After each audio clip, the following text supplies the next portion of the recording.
ये बहुत प्राचीन समय की बात है। राक्षस राज रावण भगवान शिव के अनन्य भक्त हिमालय की ऊंचाइयों में स्थित कैलाश पर्वत पर जाने का निश्चय किया। यह उस समय की बात है जब रावण भगवान शिव के निवास स्थान कैलाश पर्वत पर आकाश मार्ग से जाने का निश्चय किया। पुष्पक विमान द्वारा आकाश मार्ग से वह कैलाश पर्वत के निकट पहुंचे।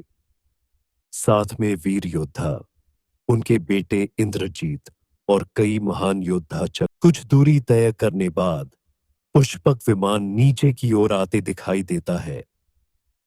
पुष्पक विमान कैलाश पर्वत के पास पहुंच जाता है। ये भयंकर राक्षस, राक्षसियाम और यक्षिणियाम रावण का मार्ग प्रशस्त करने और उसकी रक्षा करने के लिए सदैव तैनात रहती है। भयंकर जीवों से घिरा हुआ यह पिशाच रावण की रक्षा करते हैं।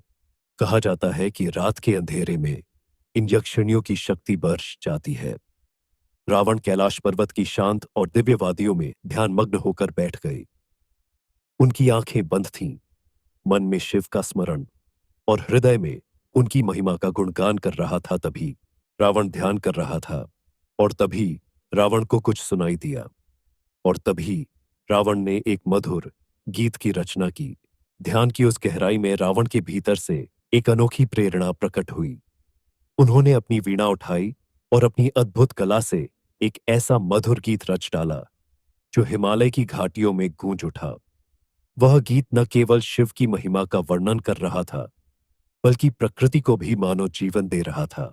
यस्यास्ते द्राट द्राट द्रुट द्रुट ममलौ टौ टौ टौ टौ टौ डौ सौ डौ सौ डुडौ सौ डुहि डुहि चकितं भूपकं भुवनालयं तैलं तैलं तु तैलं खुकु खुकु खुकु खुकु ख्वं ख्वं ख्वं ख्वं ख्वं ध्यायन्ते विप्रगान्ते वसिष्ठ सकलं पातु नो चन्द्रचूडा।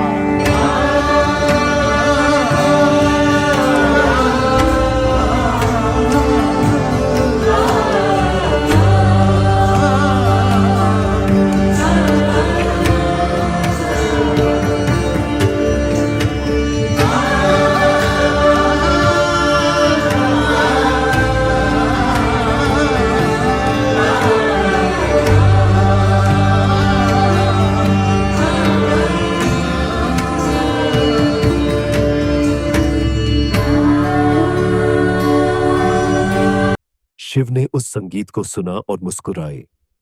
उन्होंने रावण के इस गीत को आशीर्वाद दिया और कहा, तुम्हारी भक्ति और संगीत दोनों अनुपम है। यह गीत सदा के लिए अमर रहेगा। क्या आप बता सकते हैं, रावण इतना बुद्धिमान, ज्ञानी, प्रतिभाशाली होने के कारण रावण की ये दशा हुई? आज बस इतना ही। आप सभी का धन्यवाद। आपको कहानी कैसी लगी कमेंट करके ज़रूर बताएं।